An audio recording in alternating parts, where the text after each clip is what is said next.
By Bethan Staton, news reporter. The U.S. Secretary of State has condemned just horrific scenes of Rohingya suffering during a visit to Myanmar for talks with Aung Sang Suu Kyi.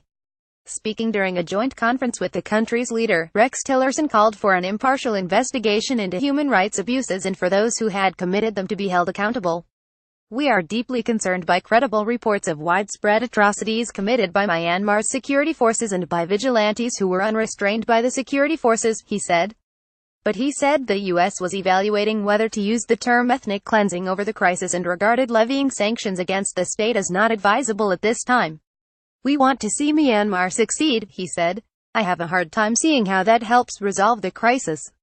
Explained the Rohingya refugee crisis video. Why has the world failed to stop Rohingyas being driven from Myanmar? Mr. Tillerson met Ms. Suu Kyi and Myanmar's military chief Min Aung Hlaing, amid a crackdown in the country's Rakhine state that has seen more than 600,000 of the minority Rohingya population flee to neighboring Bangladesh.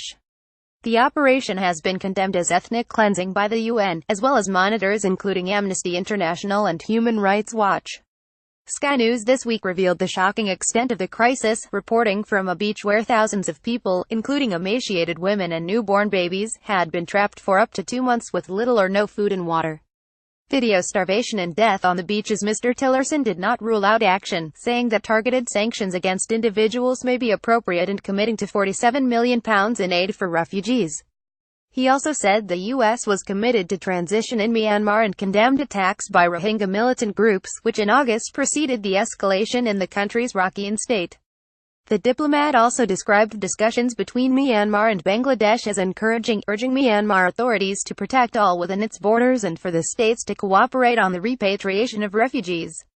Sky crew harrowing plight will stay with us. Video. Rohingya refugee: "I had my children drown." Mr. Tillerson's visit followed remarks to Sky News by U.S. diplomat Simon Henshaw, who said Ms. Suu Kyi must take responsibility to end Rohingya persecution and foster conciliation. Ms. Suu Kyi insisted that she has not been silent with regard to the violence and stressed rule of law in ensuring peace and stability. She had tried not to set ethnic communities against each other, she said. Video. Alex Crawford reports from a refugee camp in Bangladesh. Theresa May has also pledged to tackle what she called the inhuman destruction of the Rohingya people.